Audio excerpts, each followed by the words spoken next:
People, one of my favorite interviews ever, Art Tavana.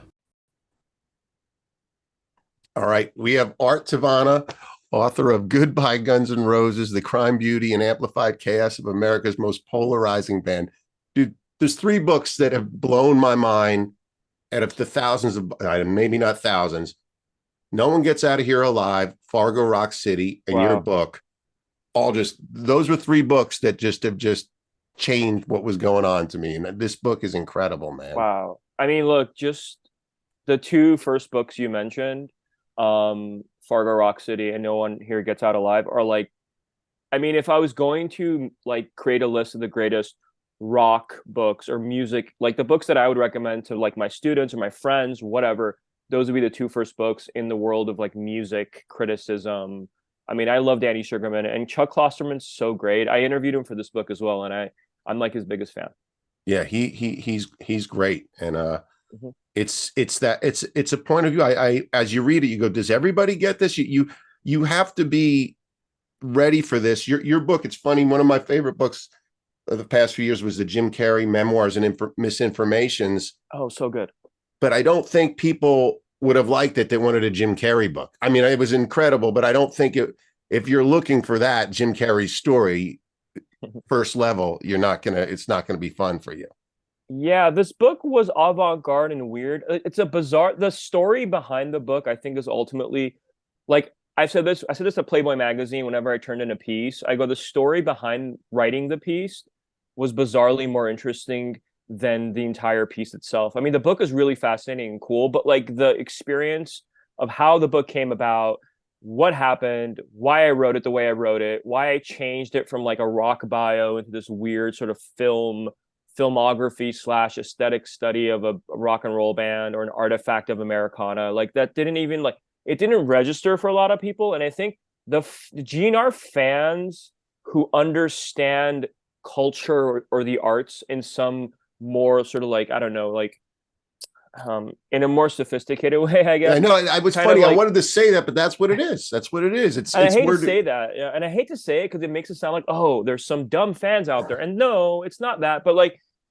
some fans didn't get it and they wanted like they what they wanted was a bible of like rumor, gossip, and dirt on Axl Rose. That's ultimately what they all really want. They want like this like sleazy kind of National Enquirer book. Like they want the Mick Wall book. Yeah, Or and I wasn't going to write that book. And they got so angry that it wasn't that book and they sort of like review bombed it on Amazon. And it was really, the reviews are really funny and I enjoy them. But like I'm like, someone said I was trying to be Hemingway with this book. I was like, what are you talking? I mean, it was really comical, I think, the reactions. But yeah, I I mean, I think wrote a those book. reactions are why rock died. I actually think that's Yeah. part of the reason Yeah. of why rock died. And not that it's dead, but you know what I mean. That big why it couldn't progress. Yeah, and no one could have fun. I mean, I remember someone read it. No one had fun. Like they didn't understand the humor. Like they read that female trouble quote that opens the book from the John Waters film. All crime is beauty and so forth. And like they like read that and like, why is this quote and why isn't there a quote here from Axl Rose or something? And like the fans were so literal about the construction of the book, and they were just like unhappy that there was a chapter about Days of Thunder, the film. They didn't get the Apocalypse Now comparisons. They just wanted a Guns N' Roses bio, and I wasn't going to write that. And I think, I did not write this book to sell to Guns N' Roses fans. Like I know most people, that's what they do when they write a bio. It's like I have a demographic and I need to hit that demographic. And for me, it was like the only demographic was myself. Like I wrote this book to make myself giggle and have fun. And ultimately I did. And some people get it and some people don't. I don't know. Yeah, I know. I couldn't get any more. Like I said, I just watched that Lisa Marie Presley thing, and it was something that fascinating the way he took his scarf off and put it on the guy. How Mm. long it took him to play? How long? Just his whole being. It was like you say, he's closer to Howard Hughes, to Quentin Tarantino, to Lana Del Rey, to Bret Easton Ellis, Axel to me than Blackie Lawless, who influenced him. You know what I mean? Yeah, Axel's like changed so much. I talked to Chuck Klosterman about this, about like his evolution from this like, I guess early on glam metal, hair metal rock singer to this more bizarre lost Hollywood figure in the late 80s, early 90s into like the Howard Hughes phase. And now it's like it's a mystery. we don't even know who he is anymore. And I think that's what's so riveting about him in some way. That's why a book about him is so attractive. It's because no one really knows him and understands him on a deep level, but we all have theories, right? We all have, oh, he's like, like he's this kind of a guy, he's that kind of a guy. And we all hear rumors and things, but I think the intrigue for Axl Rose is he kind of did the Greta Garbo thing, which is what he disappeared. In a way, he's like in the limelight constantly because he's touring, but he's never in the limelight. He doesn't do interviews, he doesn't do podcasts. He hasn't done a photo shoot in like a decade. He hasn't been on camera in any like one-on-one level.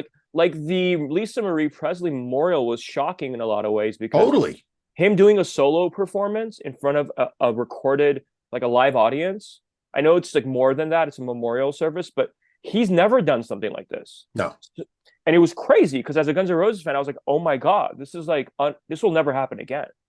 And so it was shocking. And it was also like really beautiful. Like Axl Rose performing at Graceland. If you really think about it, like I know no one thinks about it that way because there's more important things like Lisa Marie Presley's passed away and that's tragic. But Yeah. I mean, think about Axl Rose performing at Graceland. I mean, that is seriously like, I'm surprised it wasn't a headline. Like it's such a story. Well, that's what my friend was saying. It's funny how Pitchfork just has to skip Axl Rose. They just skip Axl Rose. Like, yeah. Why is that they skip that he was even there? And as soon as I saw, like you say, it's horrible that she died. But all of a sudden I say, wait, Aaron Everly, 50s guys, daughters. He has something in some connection to these stars' daughters. Yeah. And my other buddy, why did it sound the way it did? He probably didn't sound check because he doesn't really sound check. And that's a different situation. There was a lot. Yeah. So much going on there. Was he sounded emotional? Was he emotional when he was singing? There's just so many levels to it. But he didn't. It's funny because I've been critical. I'm just like I'm critical of whatever. I mean, if I see something that I think it is what it is. Like I've seen him sing multiple times, and there's times where his voice it is what it is. It's not that great, and sometimes it's phenomenal. Like when he did the AC/DC tour, it was phenomenal. His voice was his voice ripped. And the Lisa Marie thing, there was like a tragic softness and beauty to his voice that I think it's something we haven't seen a lot of. I think if Axl Rose did, like, this is what I think he should have done with Chinese Democracy, but whatever. If Axl Rose did like a really beautiful solo record where it was just him behind a piano, him with multiple like instrumentalists or whatever, or even like almost like a country western, but like not really like leaning into like the sort of chicken and beer genre of country western, like more like real honest, like it'd be beautiful. I think his voice sounded beautiful. I don't know. It didn't sound as bad as some people said it was. It didn't sound like Axl Rose in 1992, but I think the problem is most people haven't heard him since that era. So when they see this footage, which is like rare, they're like, oh my God, he sounds so different. Well, yeah, I mean, he sounded like this for like 20 years. Yeah. And I don't, like you say, I don't care whether it's good or bad. It's just him. And it's just something for me to latch onto and think about. Just, it's so intriguing. Some of the other performers were just really good, but there's not enough to grasp onto. It was magic that he's there. Yeah, it was so cool. Yeah, I loved it. I thought it was beautiful. Yeah, I think that I hope he does more, not more memorials, okay, but I hope he does more like solo performances. I hope he does more TV stuff, and like, he should be out there more, and he's not. And I don't know why. I wonder if it's because he doesn't care anymore. I wonder if he just doesn't want to be exposed to the criticism, because there's like a ticking time bomb underneath him at all times, I think, in terms of people who are going to eventually bring up the stuff from the past. And I think he understands that. And I think that makes him a little, I don't know, nervous, maybe perhaps, about like being too overexposed, because when you start becoming a star again, people will start bringing up, the Aaron Everly People magazine issue. They're going to start bringing up One in a Million. They're going to start bringing up the LA Coliseum show. They're going to start bringing up, the It's So Easy video, whatever, right? And I think he understands that. I think it's a public relations strategy, but I don't know. I think he's wonderful. He should be out there more. I think he's very self-aware too, because I remember a friend working on the Chinese Democracy, deep in it, and he looked at him and said, "How did I go from being the coolest thing in the world 5 years ago to the biggest joke?" And this was so he understands, and I think Chinese Democracy was genius. I actually liked seeing that band at the Warfield more than current GNR. You know what I mean? I mean, that was, Yeah, it was an interesting band. It was like a different. At least he was. At least at that point, they're not doing this anymore. Obviously, they stopped doing this, but they were experimenting. They were weird. They were doing things that were uncomfortable for them, the audience. Axel seemed disinterested completely in pleasing his fan base, which I thought was great. He seemed like he was doing his own thing. Um, he seemed like he seemed hurt like by what happened with Guns N' Roses, and I think that was fueling a kind of need to be triumphant. And maybe he took it too far and he obsessed over it too much. And I think he became a perfectionist. And at that point, I think that's when the 10-year or whatever 13-year gestation process of that album sort of happened. And yeah, I mean, like when you sit on an album for too long or anything really, a book, the expectations go way too high, but also the culture changes, the world changes, yeah, everything changes, and then you bring out this record that's almost like trapped in 2001, you know? yeah, And it was beautiful. It was an unfinished masterpiece, but I think had that record come out in like 2003 or 2002 or something, or maybe even before, maybe like 99, 2000, it would have been like a hit as opposed to like a cult album, which is what it ultimately became. yeah, yeah. I mean, yeah, it had to be disappointing for him to not just for it to not do what it was supposed to do. I mean, But and but he didn't promote it, you know? He yeah, didn't promote it because he you was so said that. Yeah, angry. he didn't do anything. He just sat it out. He didn't promote it. He didn't do a video. He did a tour, but like it was on and off. You know, the tour wasn't consistent. It wasn't like the current tour where they've been touring nonstop for like what is it, 4 or 5 years now. He didn't promote it because he didn't like what the record label did to the artwork, and the artwork was rushed, and I think the track selection was rushed. And the label was like, you need to put this out. It's been like we spent this much, 13, $14 million on it. We need this record to get out. And I think in the middle of that sort of factory line process of getting the record out, it wasn't what he ultimately wanted to some Right. extent. And I think his insecurities and perfectionism kicked in. And he's like, you know what? I'm not promoting it. I'm not going to talk about it. I'm done. And yeah, when you're done with your own thing, the fans won't like the fans knew about it, but the fans are not enough to make a record a hit. You need a mainstream audience. Oh And the yeah, yeah, mainstream audience had checked out, in my opinion. The yeah. Guns N' Roses mainstream audience checked out after the 2002 VMAs, roughly. And so now they're like kind of a cult band. And I don't mean that as a criticism. I just mean they have like they're kind of like the Grateful Dead, and these so they have this very dedicated fan base. But beyond that fan base, there really aren't a lot of people who care.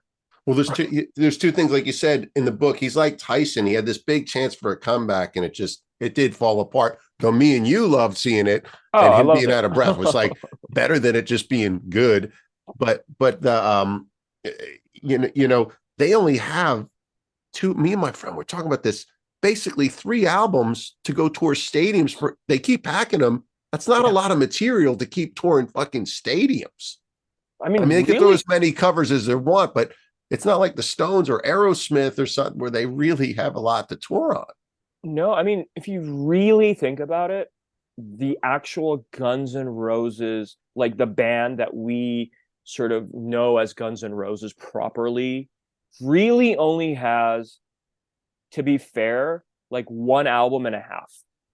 Um, the changes. I mean, two albums. Let's just say two albums. Like Use Your Illusion and Appetite for Destruction really were it. Everything beyond that, EPs, whatever. Spaghetti Incident, not really an album. I mean, I guess it is covers. Yeah. But that was it. Chinese Democracy is a different band. I think again, to me, that's an Axl Rose solo project ultimately. But like, the Slash, Axl Rose, Izzy Stradlin, that trio, that's the band to me. I mean, yeah, Duff, extremely important, and so is Steven. But Axl, Izzy, and Slash, that collaboration of those three guys is Guns N' Roses. And really it was just Appetite for Destruction, GNR Lies, an EP, but it was Appetite for Destruction and really the, Use Your Illusion and not all of Use Your Illusion, right? I mean, most of it, but not all of it. So it's like, and there's still and they still have like 5 songs that are perpetually being played on terrestrial radio. It's like they have like Beatles level exposure on Dude, the radio. Warriors last night. The Warriors at Yeah, the fourth quarter. It's going down. Welcome to the jungle. You know what I yeah. mean? Welcome to Jungle. Paradise City, Sweet Child of Mine. I mean, these songs like will never leave the jukeboxes at bars, will never leave the top four, not top 40 necessarily, but they'll never leave like K Rock and Kiss FM. I mean, Oh, it's so Jay-Z iconic. raps, I'm the Black Axl Rose. He's the reference even for rap. Any rapper, that's the only guy they care about in rock. You know Yeah, what I I mean, mean? it's so funny because like he had such a cool, he was so ahead of his time, even in the even in the early 90s, late 80s. Yeah. And then because he was the first in terms of rock and roll, he was the first guy talking about gangster rap. He was the Yeah. first guy wearing an NWA hat. He was the first guy like promoting like really cool ahead of its time music. And then what happened was combination of One in a Million and then Nirvana and Kurt Cobain basically saying you're out of touch, you're not cool. That was, I think, that moment to me was the most heartbreaking, culturally divisive moment for GNR and Axl Rose. It really ended his ability to be like, you know, his generation's top rock star was because he became, you know, out of touch and uncool for that generation. And it was really sad because he was so ahead of his time. He identified what was cool way before anyone else did when it came to rap. Even Nirvana, he was talking about Nirvana when nobody was talking about Oh Nirvana yeah. in the press because he was a fan. Yeah. He's and even Nine Inch Nails and things like that. He understood how cool that shit was before. But I remember like it's in the book, but it's briefly in the book. But I listened to this audio of Axl Rose once. Someone recorded him at a party. Someone recorded him at like the Roosevelt Hotel in like 2016.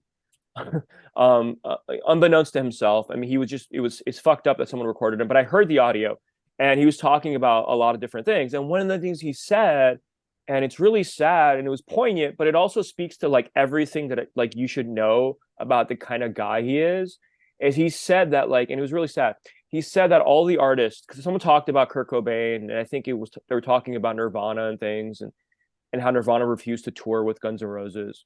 And then he said something like, forgot the exact phrasing, but he said that all of the bands or all the artists that I loved never loved me back.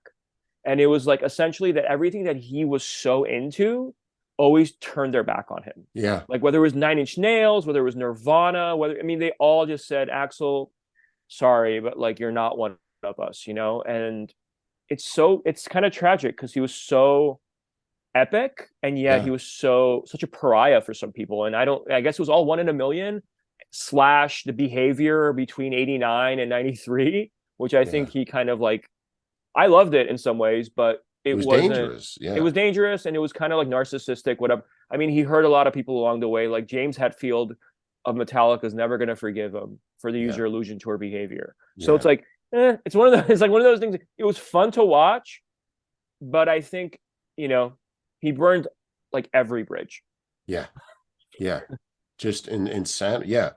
And going back to the album that we're talking about, Fowley had said a band like Guns N' Roses, with, as Mick Jagger said in your book, a built-in obsolescence, Right. has about 6 months to write their career because it will not. It's funny that he said that, and he said that to me. You have, when you're lightning in a bottle, he said, think of that band.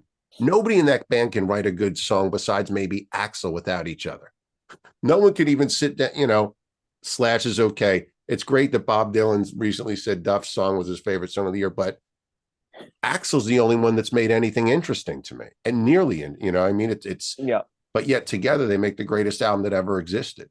Yeah, Izzy's a good songwriter too. I think Izzy, so for the sort of like, if you're going to talk to the fan base, they would argue that Izzy was the best songwriter, and Axl was like the best lyricist, obviously, and you know, great songwriter in his own right. Slash, to some extent, was a good songwriter, but nothing close to those two guys. Izzy and Axl were without them together, to me, pairing off each other and writing off each other, there really isn't a Guns N' Roses in terms of the music. Yeah. Slash was what made them special. Like without Slash, they would not have transcended the Sunset Strip. Yeah. They needed like this virtuo. They needed this guy who was both a virtuoso and weirdly like retro. Like he had a bluesy 70s rock and roll vibe, but he also had that like virtuoso talent of a Van Halen. Yeah. And that made a difference. But yeah, no, I think like yeah, it's weird how it's just bizarre to me that over the years, like some of their music has transcended their fan base like Sweet Child of Mine, Yeah. probably the only one really. Yeah. But a lot of the other sort of aspects of them have sort of, I don't know. It's almost like they've like calcified in time with it's not like hair metal where it's like Poison and Motley Crue are not Guns N' Roses. No, no, no. Those bands don't even have like their music just wasn't at the Well, as level Izzy said, teen metal. The only yeah, two bands were Van Halen and Guns N' Roses that went beyond teen metal. yeah, exactly. And even to some extent, I mean, yeah, Bon Jovi to some extent, but I think Bon Jovi just became like ballads, and I think that was their like they became sort of like emo-y kind of in that sense. But Yeah, like yeah. I think GNR and especially GNR, even Van Halen different, but like I think GNR was transcended their genre, Oh God, transcended yes. their beat, transcended their scene, and then something happened where they just kind of got stuck, and it's like they're not like Metallica, they're not like the Rolling Stones, they're not even like Kiss, who've kind of like evolved with not the time per se, but they've kind of been relevant every decade. Whereas GNR stopped trying to even be relevant, I think, after they broke up after Use Your Illusion, so they Yeah. really couldn't be a band. But yeah, they need to put out a new record, but they're not going to. So Well, there's also a thing that they've never had, and then I want to get back to the Bon Jovi connection with Guns that in your oh book yeah. is I DJ and they don't have a song. It's funny because you know who else doesn't have a song is Bruce Springsteen, though everybody will say Dancing in the Dark. But Journey has a song. Def Leppard has a song that's transcended. Like you said, gone to the next.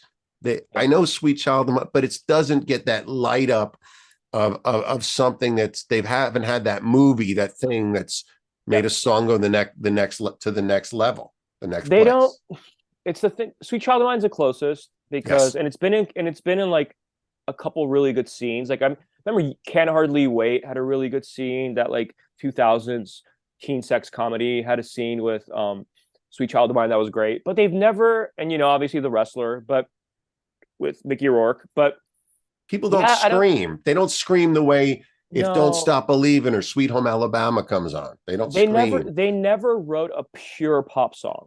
Yeah. And even though Sweet Child of Mine is a great pop song, it's going to be on the radio forever. It's probably got more plays than some of the songs we're talking about now.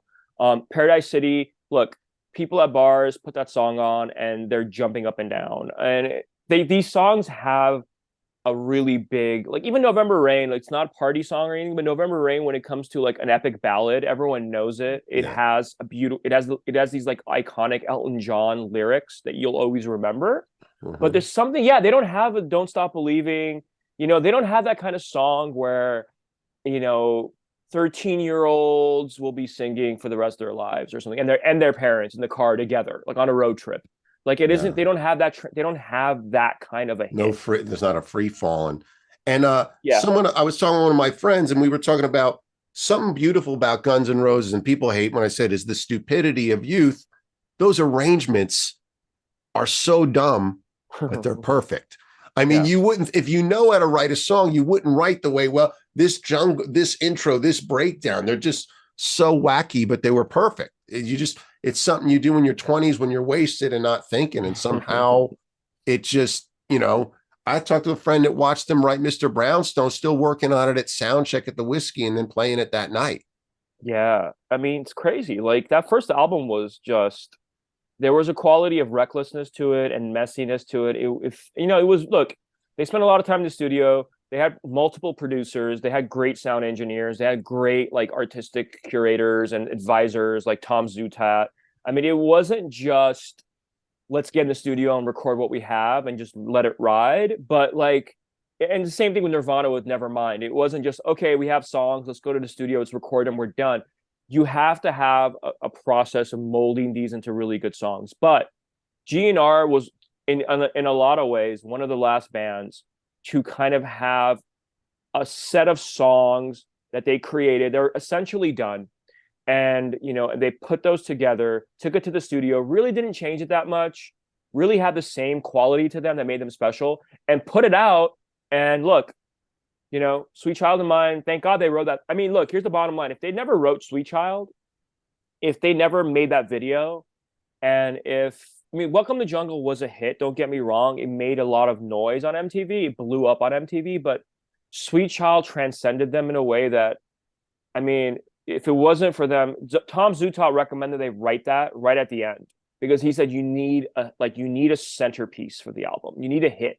Like Right. you have a lot of great songs. You don't have a song that essentially, like we talked about, I mean, you talk about this in the book, they didn't have a song for young teenage girls and young teenage boys. Like they didn't have that one song that brought those two groups together, like the Valley Girl and the Midwestern metalhead. Like, how do you bring them together? And Sweet Child did that, Well, and that was it. I think what's funny is they're subconscious because I remember one night at the Coconut Teaser, Duff sitting next to his wife and her telling me the story. So he didn't say it was wrong. Was like, that was a joke. Axl was upstairs and they were joking. Right. What if we made a cheesy ballad and he had a poem to Erin and he ran downstairs and that was the song. Same with Paradise City. They were just walking around singing about big titties and stuff, going to Hollywood parties. So those two songs almost started as jokes.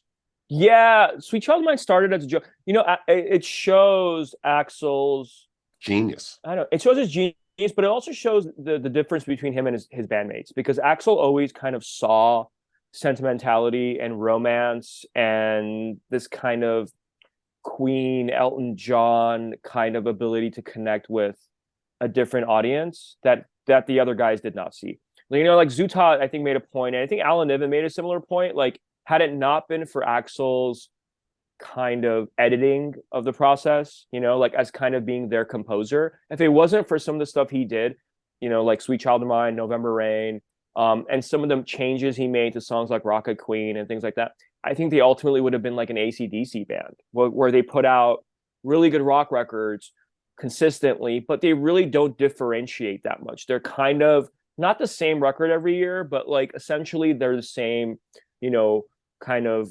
framework, you know. And Axl was the one who said, we're gonna do different things. We're gonna do things that our fans might not like November Rain, but like that is going to be, you know, one of the biggest ballads ever written, you know, and one of the most popular music videos, maybe one of the greatest music videos ever made. And that music video was entirely Axl Rose and Dale James, but you know, it was his vision, right? And that wasn't Slash's vision, that wasn't Duff's vision. No. And that certainly wasn't Izzy's vision. But like, yeah, I think that like they worked because they became big and mainstream for a certain period of time because Axl Rose had that ambition that no one else in the band did. You know, Fowley said, me and you, I totally see the Morrison and agree with you. But Fowley said we all did not see the John Lennon in Axl Rose. And the second he sat down at that piano, he became John Lennon, this evil bastard and this soft guy. And that's where we really fell in love. He said he would have, Fowley, if he had gotten rid of a few of the backup singers and just been a little more Lennon, would have been crazier. But just that he had a Lennon element to him, you know, and Lennon was an evil person in love, like Axl. Yeah, I think I talked about this in the context of like old Hollywood and even like American icons like James Dean and things, and even to some extent Elvis Presley, and Marlon Brando. But like the idea of like the vulnerable bad boy is so attractive to an American audience, and at least it was then. I don't know if it is now, but like the idea of a masculine bad boy who has a dark side, the biker gang member who also is soft and sweet and writes, you know, poems and is this like romantic, right? It's like Brando in the Wild Thing kind of thing. It's like this idea that like the Wild, but it's like the idea that he can potentially shiv you, but also potentially like make love to you and write a poem and write a love letter. It's such a romantic idea. And that I think was why, you know, I remember being a kid in like 91, 92, when I first really discovered GNR, right, in the 90s, because I was old enough to understand what I was seeing, right? Yeah. And I remember like my friend's older sister had an Axl Rose, like a cutout of an Axl Rose picture on her wall with like his like pinkish purple bandana, and like he had these rosy red lips, and it's like really pale, and he looked very androgynous, you know? Translucent. Yes. Translucent and androgynous. Yeah. And Laura Jane Grace of Against Me, the trans woman lead singer of Against Me, talked about this in her book about how she viewed Axl Rose as like an androgynous icon, almost like there was like a queer quality to him, Yeah. and like I think that people forget about that. His soft, beautiful hair, Yeah.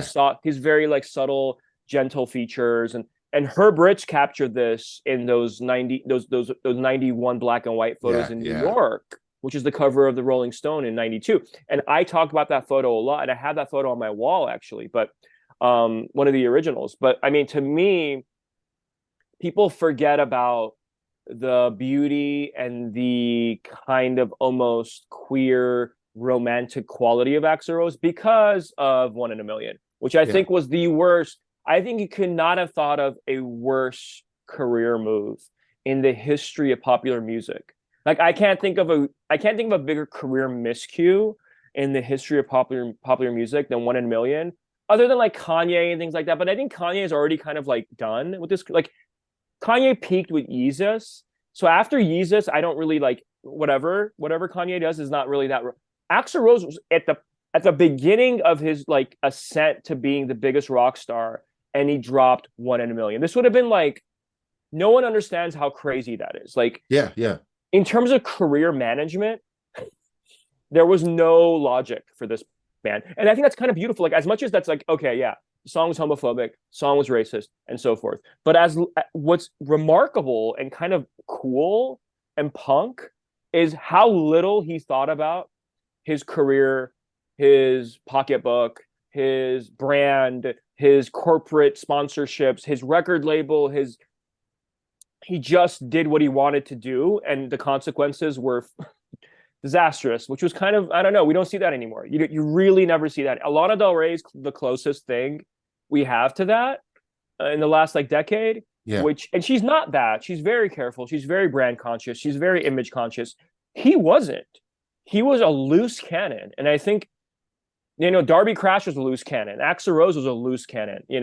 Even Kurt Cobain wasn't a loose cannon. Kurt Now, Cobain like was I love that very- you said that was a safe version of Appetite, and it's so true. It's so true. You know what I mean? Yeah. I don't think Kurt Cobain on Headbangers Ball. I think when he went, Kurt Cobain went to Headbangers Ball in his dress and made fun of it. Not as edgy as he still went. When Axl Rose didn't want to go to the Rock and Roll Hall of Fame, he just didn't go. Yeah. Yeah. No, I think the thing about Kurt Cobain that I love, right? Mhm. And I love this is the same thing I love about the Sex Pistols, and it's the same thing I love about a lot of really smart pop stars. And I think he did this in tandem with Courtney Love, but they knew how to use the media Yes. and they really understood how to create a really dedicated following by not just being like culturally relevant and cool and fashionable and understanding how to like curate your image, but by also creating storylines in the media. I mean, the feud with Guns N' Roses was 100. I mean, yeah, sure, it was justifiable and it made sense. Like a Kurt Cobain from Olympia, Washington, sort of making music in that world, and the Aberdeen, he's from Aberdeen, but like in that sort of like early 90s riot girl feminist scene was not going to like Axl Rose. I mean, there just wasn't going to be a relationship. But I think what's interesting is how he turned that. And Courtney Love was really like the orchestrator of this, and I give her so much credit because it worked. Yeah. I have no side in this, but I think it just was a remarkable strategy. She turned Axl Rose into the anti like Guns N' Roses, the anti Nirvana. Yes. And by doing that, she said, if you don't like homophobia, if you don't like racism, if you don't like, sexism, if you don't like this outdated view of like metal and like, boys only kind of music, well, here's what we have for you. Yeah. We have something for you that speaks to you, that understands you, that is the voice of the teenager. Because Guns N' Roses was not the voice of the teenager by 1991, 92. By 91, 92, Guns N' Roses was a bizarre sort of cinematic experience. Like it's weird. 92, my band was out on tour with Faster Pussycat. Okay. And that you could write a book about that summer because that was the summer everything was coexisting. Remember getting the Rage Against the Machine cassette. Nirvana was playing Mississippi Nights. So we like that was right before it all went. It was all over.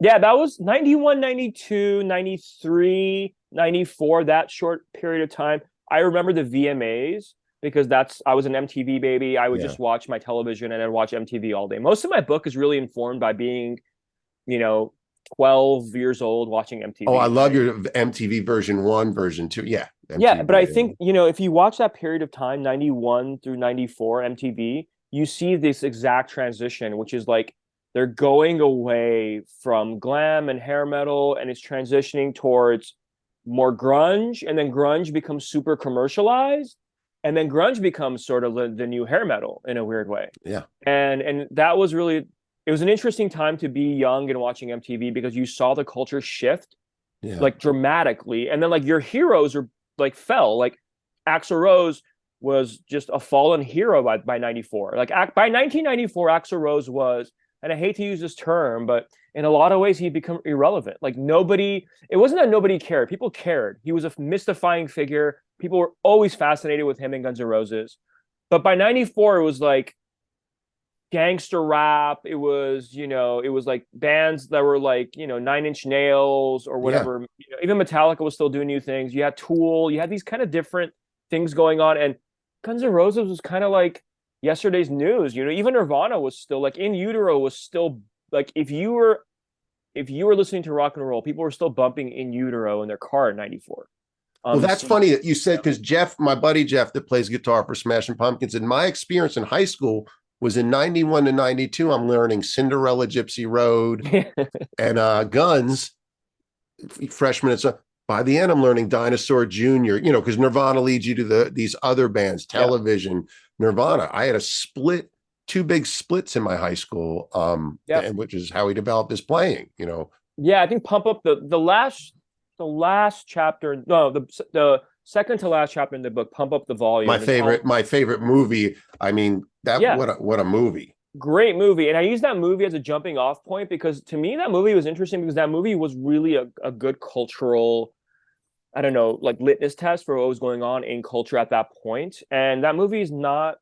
There's no Guns N' Roses in that movie, right? That movie's like all punk bands. That movie's Interesting all, enough, though, they covered "Everybody Knows," the Leonard Cohen song that right. Concrete Blonde starts the movie with, which sets a Well, tone. yeah, absolutely. But like, you know what I mean? And I think that film and certain films from that era, like the slacker cinema, if you will, like Yeah, that yeah, really captured like what young people were thinking about and what they were feeling. The sort of anxiety, the disgust with suburbia, the kind of androgynous quality, like, and in defense of that scene and the Kurt Cobains and sort of that world, there was like it was beginning to accept like young women. I guess the Riot Girl movement kind of did this as well, but it was beginning to accept young women as more than just the hot girl in a video. yes. And Guns N' Roses had never done that, at least publicly. Like whether Axl was a kind of romantic, soft-hearted guy privately, sure, whatever. But publicly, GNR was still like in 92, 93, they were still bringing on girls in bikinis serving pizza on stage, Yeah, which was like hilarious and whatever. There's an appeal to that, but that would have been like someone doing something today that goes against the culture totally, but not in a way that's transgressive, in a yeah, way that's more retrograde, right? And I yeah. think that was ultimately what was the bad career management move. But again, that's what made Guns N' Roses so cool, was they never thought about their career. And It I was love never these. it was never a conscious effort to be a brand. You said Mick Jagger at some point said they had a built-in obsolescence. Right. Yeah, yeah. Yeah, Mick Jagger said that, and that was true. 100% true. I mean, it's so obvious in the '89 Coliseum shows that this is not a band that's going to last for long. I mean, it just wasn't. I think the band stopped being a band when Izzy left the band. Ultimately, I think after that it became Axl Rose. It became an Axl Rose project, with a lot of supporting musicians. I really do believe that, and I think that, yeah, Mick Jagger saw that. Guns N' Roses needed its Mick Jagger, but they had its Axl Rose instead. And I think Genius. Yeah. that was kind of the ultimate. That was why I had a built-in obsolescence. It was a ticking time. Like I said, he's a ticking time bomb. He's still a ticking time bomb. I still believe there's going to be I don't know. There's going to be something that eventually comes out that starts another sort of like Axl Rose is a monster storyline. And I think hopefully he doesn't feel it. Well, I well, think he's a different person now. He doesn't deserve that, but I don't know. I think it's going to happen. well, you talked about him being by yourself. You learn more about yourself. We have a slightly woke Axl Rose. One thing I wanted to ask you your thoughts on was I was talking with a friend, and think of Axl Rose. He's showing up late for gigs. He's never going, the madness.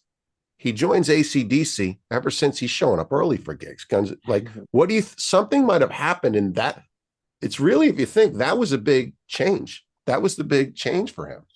So roughly between like the 2010s, the beginning of the 2010s, and like 2014. So I say 2010 to 2014 was really, and I described this vaguely in the book, maybe 2015, as really the dark years. Like this was the point where Axl, there are videos of him falling down on stage. There are videos of him forgetting his lyrics. There's videos of him being drunk at a hotel saying weird things about Slash. And his appearance was changing. People were shocked. But I think that period really reminded him, it kind of showed him the importance of the brand. This is the first time I think he realized, I have a legacy, I have a corporation, I have employees, I have an image that requires me to care, because not only is this good for the band's legacy and the history of the band, but it's good for everyone in my circle. Like I'm the leader. He's the CEO of a massive corporation. Yes. And I think at that point he realized, probably 2014, 2015, roughly, that he needed to change. And I think he, at that point, I don't know who he is. We don't know who Axl Rose is in private, but publicly he became a good brand spokesperson. Yes. He stopped doing crazy interviews, basically stopped doing interviews in general. He stopped tweeting really crazy things. He tweets things that are like fuck Trump and so forth. I mean, that's fine. That's not crazy. He stopped talking about world leaders and he became very conscious of his celebrity. And I think that was the first time that happened. And then boom, right when that happens, a deal is negotiated with Golden Voice and so forth to sort of bring Guns N' Roses back, right? And him and Slash start having conversations. And I think money was a big part of it. I think legacy was a big part of it. But I also think for Axl Rose, sure money, sure wealth, sure but I think it was redemption. I think 2010 to 2014, he kind of became a caricature of himself. Yeah. And I think he wanted to reverse that and say, no, I'm still the best rock and roll lead singer in the world. I'm still a great front man. I can still lead this band on the biggest tour in history, and he's done that, even if you don't like his voice, if you don't like the way he looks, this is a subjective thing, but in terms of running the show as a businessman and as a sort of mogul of the Guns N' Roses mogul, he's done a great job. Yes, you're right. How do you think, how do you think Del James has hung on so long? Because I've seen Axl just nobody's lasted. And Del James supposedly has all the archives, all the pictures of them recording Appetite, everything, which I also wonder if you think will ever come out, all that stuff that's in the so book. I was, for a period of time, I was very sort of friendly with Del, and I've chatted with him before. I've never interviewed him for the book properly. I've never put him on the record. He's not into that. He's very private. Oh yeah. But I think it's a combination of a few things. First, I think Del is the only person that I can think of. Really, there are others behind the scenes, like more or less notable figures, but Del is the only person to never betray Axl on any level. He's never said anything bad about him to the press. He's never abandoned him in a weird way. He never joined the sort of Chinese democracy discourse. He's been very loyal, right? That's first. The second thing is I think Axl owes Del a lot. I mean, Del was the stuff that really transcended beyond Sweet Child, November Rain, Don't Cry. A lot of that stuff was really, to some extent, Del James was involved on a really deep level. The story that inspired November Rain, for one, and Estranged. He wasn't just like the road manager. He wasn't just a guy who was friends with the band. He was an artistic collaborator. He was like a member of the band. And, that's what it is. I think he owes Del. I think Del is loyal. And I think the thing about Del is, Del said this in an interview once. I think Axl bailed Del out a few times with sort of financial stuff. And he's talked about this publicly. It's not a secret. Yeah. And Axl's been very generous to Del. And I think that's what it is. It's like two guys who are really close. They're really good friends and they've never betrayed each other. But I have to say, I don't think it's BFF kind of thing. I think it's more I think it's more like you are the perfect person to be part of this corporation. I Right. trust you. You won't betray me. You do a good job. You're loyal. You're smart. You've never said anything weird. You're not going to tell on me. You're not going to leak information. I can trust you to keep things tight. And the bottom line is Team Brazil, for whatever reason, Team Brazil is, on the same page with Dell. Because Yeah. if Team Brazil doesn't like you, if Team Brazil doesn't want to be part of the inner circle, you're gone. It has Yeah. nothing to do with Axl Rose. Axl Rose could love you, whatever. If Team Brazil wants you gone, you're gone. And Dell James has been, and good for him, he's been on the same page with them enough to be part of the family forever. I think he's part of the family forever. I think even if Team Brazil, which won't happen, even if Team Brazil's ultimately like fired or something, which I don't think is going to happen ever, but I think Dell James will always be there. Yeah, because You know, it's strange. I saw an Eddie Trunk interview a few years ago where this is where I just can't stand Eddie Trunk. Axel shows up for the interview and he's talking about why he's so late for everything. And Eddie's like, you got things to tell. You want to keep people. It's total bullshit. Eddie Trunk knows he's supporting this delusion. You know what I mean? yeah, I Eddie Trunk, Howard Stern, all these like old school radio Yeah. guys. Like I like them in terms of their, like they have good radio presence, they're entertaining, Yeah. they're good interviewers, they're talented, they're very slick, and they do a lot of like they've done a lot of good promoting music that doesn't get promoted enough, especially Eddie Trunk, not Howard as much because he's Yeah. not a music guy per se, but I mean he kind of is. But I think when it came to like, yeah, a lot of those interviews with Axel or a lot of the sort of like opportunities he had with them, the problem is behind the scenes, you have public publicists, you have managers who kind Yeah. of coordinate a lot of this stuff. And Yeah. some people will play ball. Yeah. And they'll be like, yeah, sure. Like, I won't ask these questions. Yeah, sure. I won't go here. I won't go there. I won't. And so I think some people will play ball. Howard Stern plays ball. I think Eddie Trunk plays ball. It's the And opposite of this book. That's why I love this book. And you and Chuck yeah, Klosterman, yes, why? Why do we? well, Like you say, it's that they appeal to that first level fan. there's a trade-off in that. So okay. So if I had done a rock bio and I had reached out to GNR management before I wrote the book, and I said, I'm doing a biography on the band. I love this band. I want participation. I'm going to do just a portrait of how great they are. Yeah. And it's just going to be, 300 pages of history about Axl Rose being the greatest frontman in history. Please give me interviews with Duff and Slash. And I would have gotten that. And it would have probably sold 40,000 copies in the first week or something.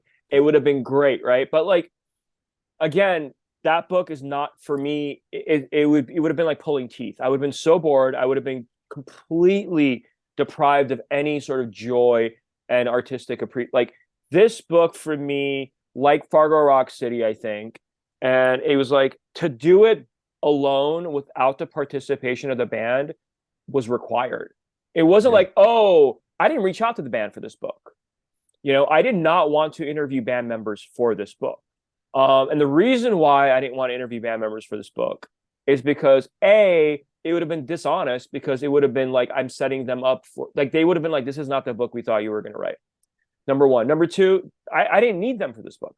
The Yeah. book was my sort of artistic study or whatever, aesthetic study of this band. It wasn't like, hey, I need a quote from Slash about the Use Your Illusion tour. Oh, just I don't care. They've already said everything they have to say. what it is like when I go to see a Springsteen. Oh, the same pictures, the same Yeah. thing. It's just the same. We don't need the same Yeah. book.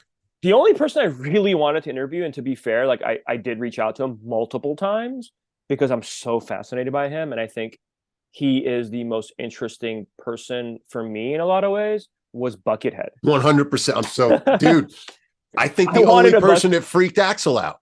Yeah, I wanted a Buckethead interview so bad. I mean, I was relentless. And his manager, like, I was close, but I don't think Buckethead's talking to anybody, and I'm not going to be the first one to get it. I'm not like, the most famous sort of like publication, but Buckethead, Izzy Stradlin, I tried for my LA Weekly article on Izzy.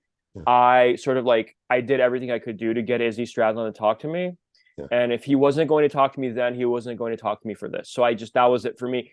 I didn't care about Duff. I didn't care about Slash. I talked to Steven for LA Weekly. So I mean, I had a Steven Adler interview, but I didn't put any of that in the book because he didn't say anything interesting. Yeah. And I didn't. Yeah. Okay. Look, if Axl Rose wanted to do an interview, of course I would do it. Yeah. But the Axl Rose interview that's in tandem with Team Brazil, that's coordinated with Del James, that's that the record label and the publicists are involved. Like that's not fun. No, It's just going to be, you said the best thing. I love this part of the book where you say, I would rather a tour through the Malibu compound than Hard School or another Guns N' Roses song. Yeah. I mean, to me, what's interesting at this point is Axl Rose's mystique and it penetrating the mystique on any level at this point, which has not been done at all. And on any level, really, since I don't know. I don't think what was the last penetrating. I think LA Times did an interview like in 2012, I think, or 2011. That was the last time we got any glimpse of the real person. Carolyn Kepnes, one of her books, she did a little thing in one of the You series that she actually says where they go to Axl Rose's house, use it, and just the picture she paints is so exactly what it would be, just so crazy. Yeah, I've talked to people who've been to his house. I talked to a hairdresser who went to his house, and I don't know if this is true, but she went to his house and did acid with him and like a bunch of other people. And he was like on the treadmill, like talking about all these weird rock and roll stories and stuff. There's been a lot of weird like Malibu compound stories. That stuff to me is more interesting at this point than the music. I'm sorry to say. And like when I say the music, I mean anything that's coming out after Use Your Illusion. Yeah. I'm riveted by, don't get me wrong, like I still go back and listen to Rocket Queen on Appetite for Destruction. I think it's one of the greatest rock ballads ever written. Oh yeah. I mean, but like when it comes to like, what are they going to do? What are they going to release in 2023? I don't care. I mean, you see Hard School, you can tell by the artwork, it's just Beat Street. You know what I mean? It's just, it's gone. One last question. What do you think, like the Rapid Fire, you see Axl Rose, a metal kid in Rapid Fire singing at Guitar Race that likes Judas Priest, probably eats Captain Crunch. To what he is, this, like, is he smart? Is he, how did that journey just, what was that about? That's what blows my mind. The rings, the fucking. Yeah, I think he was always very self-aware and he was always very obsessed with understanding himself. And it comes through in the music early on. He was very he was young, Rapid Fire. I mean, how old was he? 19, 20, 21. I don't know how old he was. He was very young. And like, I don't think he knew who he was. But I think the Axl Rose that liked Queen and Elton John, that Axl Rose, and he liked that stuff when he was in high school and junior high. That Axl Rose is the guy that sort of he became later. And I think he sort of evolved through that. And then in the middle of that, there was a lot of trauma. There was a lot of drugs. There was an insane amount of like Hollywood celebrity negotiation and paranoia and betrayal. And I think the 1 in a million sort of controversy in 89, 90, and the media turning their back on him, and the Nirvana stuff, and the Chinese democracy stuff, he became a recluse. Yeah. And I think in the process of becoming a recluse, everyone becomes kind of an intellectual in a way, because you start reading more, you start discovering yourself more, he started collecting paintings and artwork, and like these kind of things change you, and he changed. I think we don't know who the real person is anymore. We really don't understand him. And I think that is the what's alluring about them. Now, the question that I don't know the answer to is, does he know that? Like, does he have a self-awareness enough to understand that his appeal now is that he's mysterious, is that he is away from the cameras? Or is he just paranoid and private and does not like the media and doesn't want to interact? I don't know the answer to that, but I think, how did he evolve? I think a lot of trauma, especially, like he's been abused, he's been betrayed, he's been accused of doing all those things to people. And I think the guy went through a lot. No, I don't think any rock star in history has gone through as much trials and tribulations as Axl Rose. I can't really think of one. Yeah. Wow. Well, thank you so much. What's the dude? Like I said, I'm going to preach this book to everybody now that I have this. This is a must if you feel this much. Maybe you moved out to California because of this band, and I have, like you, lots of conversations about this band on this level of everything. What's your next book, man? Is there an... I'm in an MFA program. I'm writing a short story collection inspired by like this dark Americana kind of thing I've been working on. I think the Guns N' Roses book kind of captured a little bit of that, this idea that like American culture is both beautiful and damaged. That is sort of in the GNR book. I'm working on the short story collection now, but I'm also planning on doing a something similar to this on Lana Del Rey. So So good, yeah. that's like the next sort of more commercial through a publisher kind of book. But Wow. yeah. And then last thing, it's funny because I don't know how I found your book, just Goodbye, but the artwork. It was perfect artwork that it was like not perfect. It just drew. How'd you choose that? Oh my gosh, it was a process. So the publisher had some ideas. I did not like any of their ideas. Their ideas were so generic, and I don't care. I'll say it. And then I was like, what do I do? You know, in the middle of COVID, we're in the middle of wildfire season in California. It was a very scary time, and I had to get artwork for this book. And like, I found this guy, and I won't say his name because he's gone into hiding for whatever. He's a weirdo, okay, but he directed a bunch of videos for Marilyn Manson, and his videos were like the artwork for this book but animated into a video, okay. And I was like, oh my god, that would be so freaking cool if he did like an Axl Rose portrait, and he did this beautiful portrait, and he put fire and flames in the bottom, and he put Axl's face as like an old Renaissance painting, the decaying Renaissance painting. And that was it. I mean, the artist just came up with this weird idea, and I loved it. It's a painting. It's a legitimate painting. Yeah, it's you not feel a that. digital. It's not digital art. It's amazing. Yeah, it drew Which me is in. cool.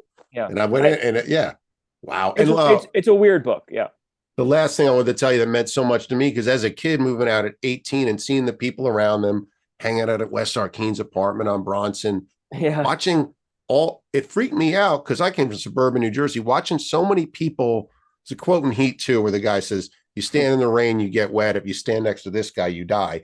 It felt like everybody around them, knowing that Todd Cruz was dying, and the way you put another person under the cross, that was yeah. beautiful because it's so Yeah. true. I was just like, wow, a lot of people die around this band. Not A lot of people die around this band. A lot of people die around this band, and the band never dies. yes, Which yes. is so they're like death proof, and that was kind of part of the Days of Thunder chapter, which is like they evade death like a NASCAR driver, and it's remarkable the way. I mean, Slash should have died like 5 times. God bless him for surviving. I'm not like, I hope he never dies, but like he's a beautiful soul and all that. But like, yeah, they're like Daredevil. They're the last Daredevils in a lot of way. Like Axl jumping off the stage into a pit of fucking bikers. Like, I mean, that's like, in St. Louis. That's wild. Who does that? What pop star today would violently attack a group of bikers? Yeah. I mean, it's wild, it's insane, and like we'll never have that again. And that's the nostalgia for me, is like we'll never have pure chaos like this ever again. The closest is Kanye, but Kanye is just a big mouth. He's not he's not putting it into it. He's not like going to jump off the stage and like, Yeah. Kanye is very safe and knows branding and is a business mogul from the start. Yeah. Whereas Axl Rose was just a kid from Lafayette, Indiana, with fucked up teeth, who wanted to just cause chaos and raise hell. And that I think was beautiful. Man. Well, Art, thanks so much. I'm going to put links to the book, hang out so I could say goodbye to you, and yeah, for sure. say goodbye to everybody. This has been awesome. Yeah, for sure. Thank you. This was fun.